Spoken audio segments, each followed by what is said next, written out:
So there's been a lot of inaccurate reporting about a case that was decided this week where the Lesbian Action Group won over the Australian Human Rights Commission. If you want to find out what actually happened and what it means for what happens next, keep watching this video. And as always, I'm going to try to break down the politics, news and legal events of the day in a way that makes sense for you. So keep watching, give the video a like, subscribe to the channel and share this with friends who might be interested. So on Wednesday afternoon, we had the decision by the federal court. It was a single judge, Judge Mushinsky, who heard a complaint brought by the Lesbian Action Group against the Australian Human Rights Commission. Now, basically, the judgment held that the Lesbian Action Group were correct on the first two grounds of the complaint they made.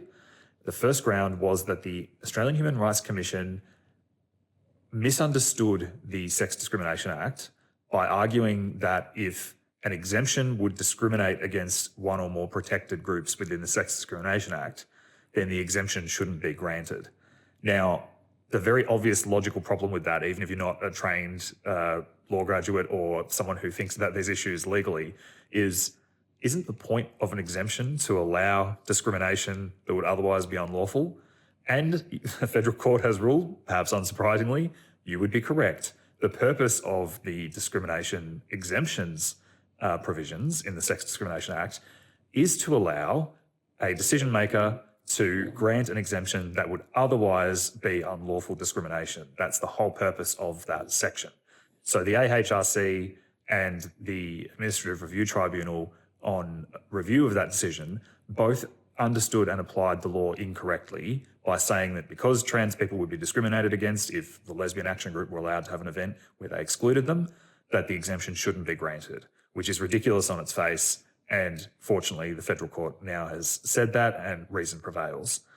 The second ground that the Lesbian Action Group succeeded on was arguing that the Australian Human Rights Commission Act, which is the act that sets up the Australian Human Rights Commission, contains an obligation for the Australian Human Rights Commission and any tribunal remaking or reconsidering a decision of theirs on review has to take into account the human rights of all Australians impacted by any decision they make.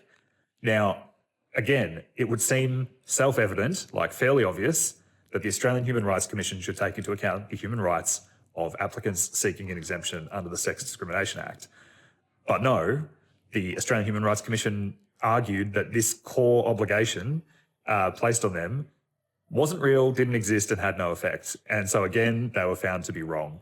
So on both grounds, comprehensive failure for the Australian Human Rights Commission, comprehensive failure for the trans lobby and the section of society that wants to interpret the law through a lens of woke ideology, and a big win for the ladies of the Lesbian Action Group. So this means what happens next? The application for them to have an exemption goes back to the Administrative Review Tribunal. A new tribunal will make the decision again, considering the law as it's been laid out by the federal court, and we get to see what happens next. So let me know what you think, and I'll see you soon.